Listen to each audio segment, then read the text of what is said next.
Today we'll be solving October-November 2024, paper 2-1. Alright, so let's read the question. This is a very straightforward question. There are no complications in comprehension of it. So we have a running club that has 200 members who complete a 1 kilometer running competition every month. Members' names are stored in the 1D array called member name. Okay, so we have 1D arrays and the name is member name. Then each member's time in seconds for 1 kilometer run will be stored in another 1D array called member time. So in this question, we only have two 1D arrays. We do not have a 2D array, but this does not mean that the question would be simple. So member name and member time. Alright, the position of each member's data in the two arrays is the same. As always, this is the usual pattern in the syllabus in these 15-mark questions. So we'll adhere to that. The running club awards a small prize to the members who have the top three times. Okay, top three. Okay, so there would be a first position, second, and the third. The club also awards certificates to all the members with a time of under 240, so that means less than 240. So here we need to have two stats. One would be the top three and the other would be less than 240. So we will be outputting these. Then the question says allow members time to be input twice and verify that the inputs match. Okay, so we'll be asking them to enter the time twice inside some sort of a conditional loop, and we'll keep on repeating it until it matches the other one. Sorts the array, so we have to use bubble sort here, so we can quickly annotate this. Bubble sort sorts the array member time in ascending order of the item, so that means in the smaller to larger number order. Outputs the member name, so output the member name and time, so the names and the times of the members with the top three times, and identifies them as first, second, third. Okay, so this is what we already labeled above. Then store the name of all the members who will receive a certificate in the member certificate array. Okay, so these would be all the values that would be less than 240. This would contain all the members with less than 240 seconds, and then output a message stating the number of certificates to be printed. All right, you must use pseudocode or program code add comments. We'll be doing that. You do not need to initialize the array in the array member name. Okay, we will not be initializing. You do not need to declare any arrays or variables. You may assume that it's already been done. So just a reminder that declaration, when they say you do not need to declare, does not mean that you do not need to initialize. Okay, so they are very separate things. By no declaration, they mean you just don't have to write what sort of the array it is and what size of the array it is. But when we talk about initialization, so when let's say when you have an array where you're supposed to have all 7 days of the week, so you need to input them on your own or store them on your own, otherwise you will not get marks. All right, so let's begin. First we'll visualize the program. This is a small visualization that I made in front of me. So there are three arrays in this question. As you've seen, there is member time, member name, member certificate. Okay, so here we have all the way till 200 indices, 200 indices, and 200 indices. So first of all, we have the member names, 1D array, then member times, and then the member certificate. Okay, now there is something worth noticing here is that member certificate will only contain the names of the people who will get a certificate when they have a time under 240. So the index of this array would not match with the other two, right? So if let's say we have Naruto here, whose time is not less than 240, so we do not add that to the first index of the array. Then we have Mikasa 331, not in the array. Edward 195. Okay, Edward goes into the array, so that is why we have Edward here on the first index. Okay, so the indices of member name and member time are connected, but it has no link with the member certificate. Then we go to index 2. So then we have Goku here, again less than 240, so we save Goku at index 2. Then we have Aaron here 350, we do not save that. And then we have Light at 100, so we save Light at the third index of member certificate array. This is what we have to do. And before we do this, it also says that we need to sort the members time and member name in ascending order. So that means we need to sort both of these arrays. So let's say Naruto and Mikasa, they're out of order. So Naruto will be saved in some other variable. Let's call it temp name, and then Mikasa will take the position, and then Naruto will go to index 2. The same thing will happen here. 290 will be saved in a variable, 331 will take its place, and then 290 will be swapped back. So now the values match, because if you only swap the names, their times are not correct then, because then you'll be mixing up all their times, okay, which is clearly wrong.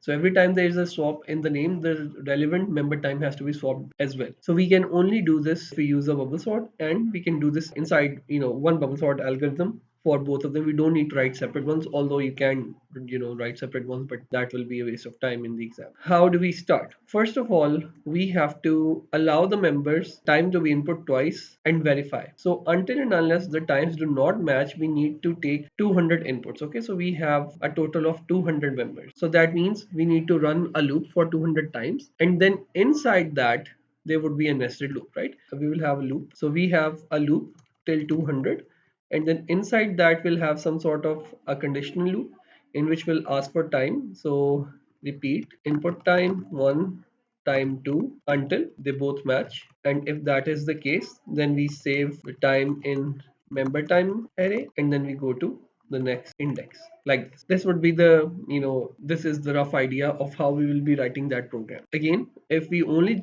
just write one loop, then that won't be enough, because let's say if you enter time for Edward and you write 195 and you write 200, so they do not match, but regardless of that, this will be counted as one iteration. So from 1 it will go to 2, when this should not have been the case. You will not go to the next iteration of the loop or the next index until and unless both values match. So that is why we need a nested loop here, the outer loop for the current index, and the inner loop to make sure that the inputs match. That's the idea. All right, so let's write the code for this. So we have class size or member size, group size is 200. So let's call it, maybe let's call it group size is 200. Then for index or I from 1 to group size, will now have repeat until. So repeat until.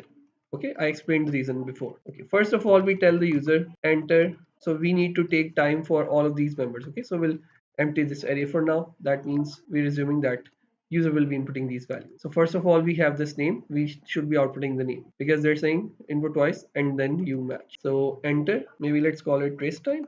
Enter race time for comma member name idx. Okay, member name is the name of our array, member name and member time. Okay, so now the user will input the index. So let's call it time 1 and then output re-enter race time, and then we say input time 2. Now we have both values, so we need to compare that. If they do not match, then we need to output some sort of an error message. So if time 1 is not equal to time 2, we should output that times don't match, input again, something like that, and then we end if. Okay, and this will keep on happening until time 1 becomes equal to time 2, like this. All right, okay, now once they both match, we need to store that value in our member time array, right? So let's say if we are talking about Mikasa, so here let's say the time was 150.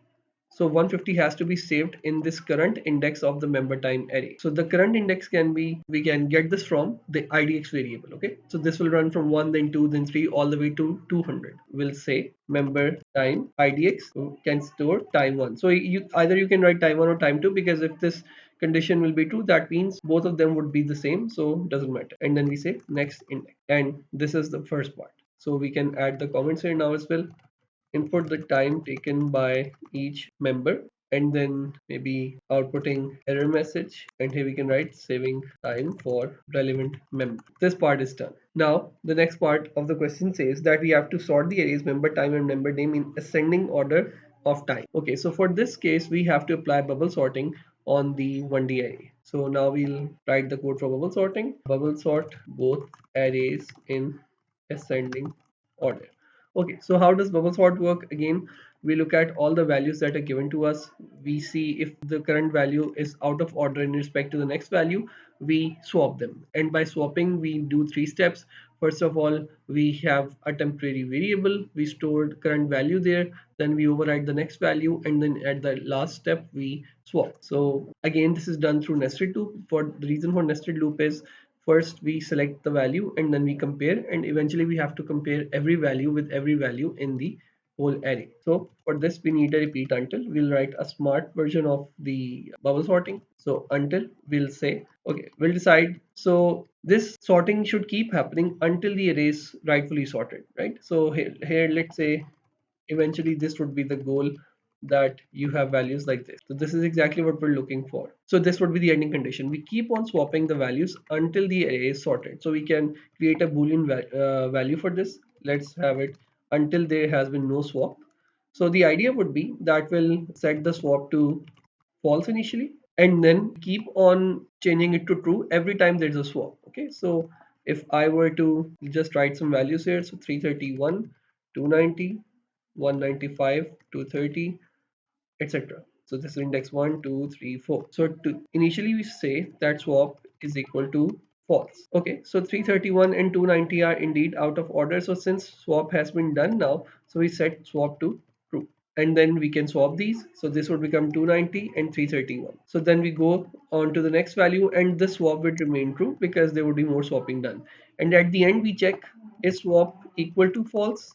If that was the case, then that means no swapping was done. How? So let's redo this example. Let's say if this array was in the perfect order. So swap is initially set to false. Are they out of order? No. Are they out of order? No. Are they out of order? No. So none of the values are out of order, and by the end of the loop, the swap remained false. This means that the array is sorted, which means this would be the end of this algorithm.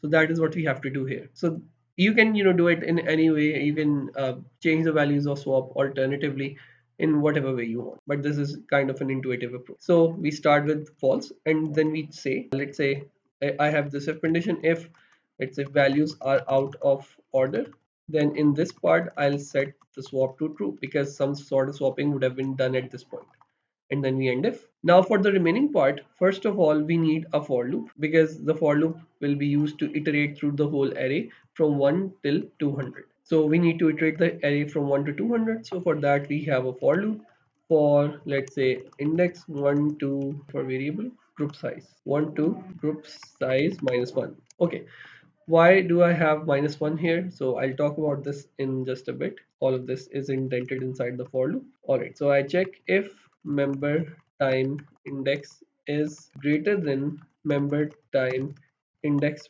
plus 1, then what will happen? And basically this is the same thing.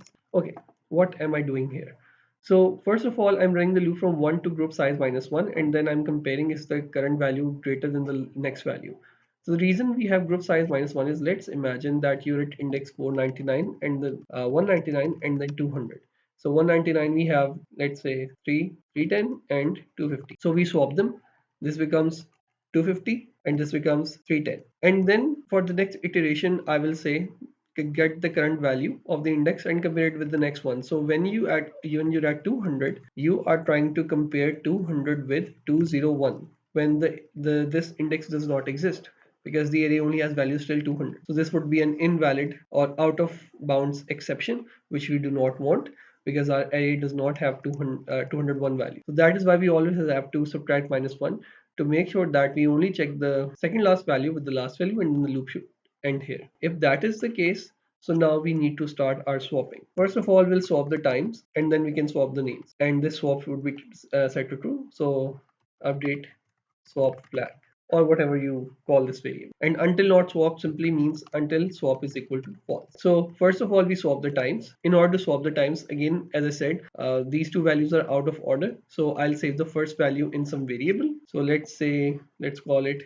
temp time is equal to member time, the value at the current index. Okay, so this is the current value. Let's label it current value, current time.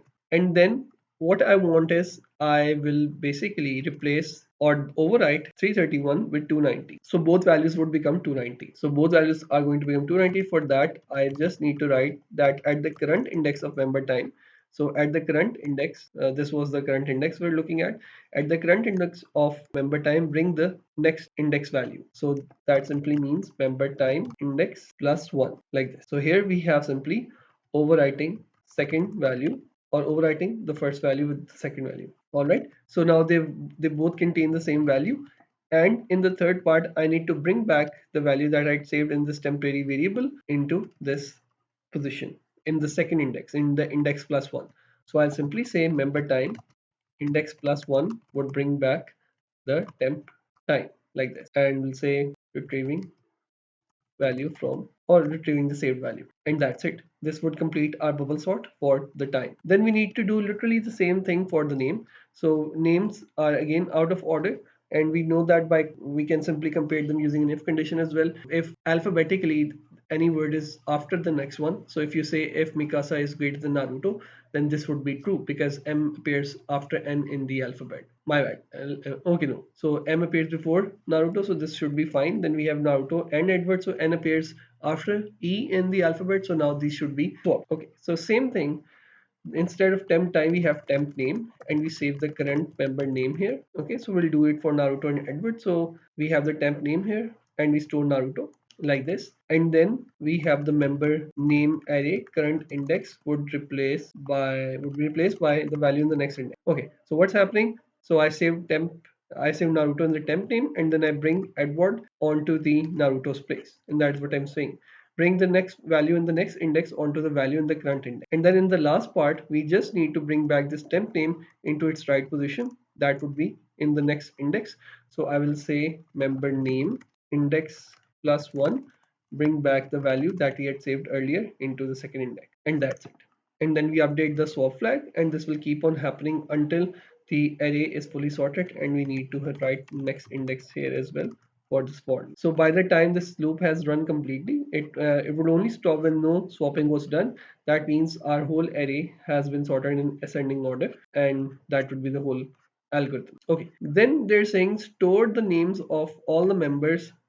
Also, they're saying output the member names and times in the top three for the top three. Okay, so when the array sorted in the top three slots will have our toppers, so we can output them one by one once we get to that part. Okay, then they're saying store the names of all members who will receive a certificate in the array members certificate. Okay, so member certificate is an array. It would be an empty array for us. We do not need to declare it, and we simply need to count all the members who would have gotten a time of less than 240 seconds. So this is very simple part. This is for the calculating members who will get a certificate. Okay, for this we need to again run a loop from 1 to whatever the group size is, 200, and then every time we check if there is any member time that has less time than 240, so we need to add their name into the member certificate array. So let's say if we have Naruto here, since Naruto is at third index and their time is less than 240, so we get the third index from the member name and we put that in the member certificate array. We do the same thing for Goku as well. We get their index from the current array. Since the name would be also on the same index in the member name array, we get their name and we save that in the member certificate array. Again, member certificate array will have its own index starting from 1, which has no link with these two arrays. So initially let's set the index to 1, and or we can say, yeah, we can call it index, or you can call it count, whatever you want, just not to avoid any sort of confusion. Okay, for I 1 to group size, I think that was the name of our variable. Yes, group size. Then I'm going to check if the member time of the current member is less than 240. If that is the case, then member certificate index should get member name I. Okay, what is happening? So we're saving member name in certificate array. So we're saying I is currently equal to 1. Okay, so I is currently equal to 1. Let's replace these values. 1 and IDX is also equal to 1. So we're saying, is the member time of the first index less than 240? Is this less than 240? No. Okay, so we do the same thing. We go to I2 and index remains 1 for now. Okay, so this becomes 2. Okay, not on 2 as well. So let's go to 3 now. 3, 3, and 3. So is the time at the third index less than 240? Yes. So what I'll do is I'll save this value of member name in the member certificate first index. So I'll pick this name Naruto from the third index and I'll save them in the member certificate array. So we can bring Naruto here at the first index. And then we need to make sure that we go to the next index of the member certificate array. So for that, we simply add index is equal to index plus 1. That means go to next index of array. So now we'll be pointing at index 2 here exactly. Then we get the next value, that would be Goku. So we'll get Goku's name and we'll save them in the second array of this, sorry, second index of the array, so on and so forth. So let's replace the values by the variables as before. So member certificate is IDX and member name is running on the index I. Again, if the names are confusing, you can call it anything. Let's change this I to current. I think that would be better. Current. Okay, so the current index value that you get. All right, so if that is the case, this would complete our loop, and we do next current. So this runs from 1 to 200.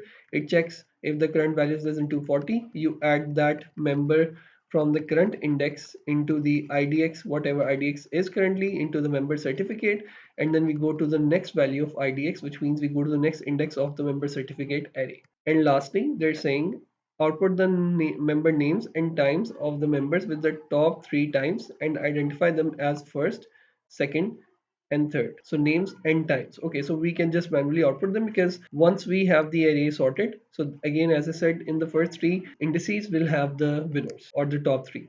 So outputting stats, and then we also need to output a message stating the number of certificates to be printed. So we also need to count the number of certificates, and that count would simply be equal to this IDX counter, right? Because this shows us how many indices are being consumed or how many members are there in the array right now. Okay, so let's output the stats. So output first would be first member name and time. Or you can say first rank or position, first rank, comma, member. So how do we get the name? Member name, index 1 in time, comma, member, time, index 1. Okay, so I'm just saying bring the first value of the member name and member time, and this will be the first position. Then we do the same thing. Also, you could have done this inside the loop as well. It's totally up to you. So if you want to do this inside a loop for I123 output name of member, and then you'll actually have to save these first ranks in another array. So index 1 would be first rank, then second rank, then third rank. Okay, so then you'll need to iterate through that array as well. You'll say output rank index I comma member name index I in time, etc. Okay, so you can figure it out on your own. So I'm just keeping it simple for now. Second rank and third rank, member name in time. So here we have 2, here we have 2, 3, and here we have 2, and here we have 3. All right, so this is these are the overall stats, and then lastly output a message stating the number of certificates to be printed. So we simply get that from this value of IDX, which contains the number of values in our member certificate array. So output number of certificates. So for that I'll say output number of certificates to be printed, comma, IDX. And with this our whole program is done. We have gotten all the values, we verified them, we sorted the array, we outputted the top 3, and then we also outputted the message stating the number of certificates to be printed. We added the comments as well. We did not we did not need to declare, so we didn't. And we also contained all of our inputs contain messages, suitable messages, as the question said. And that's all. Thank you.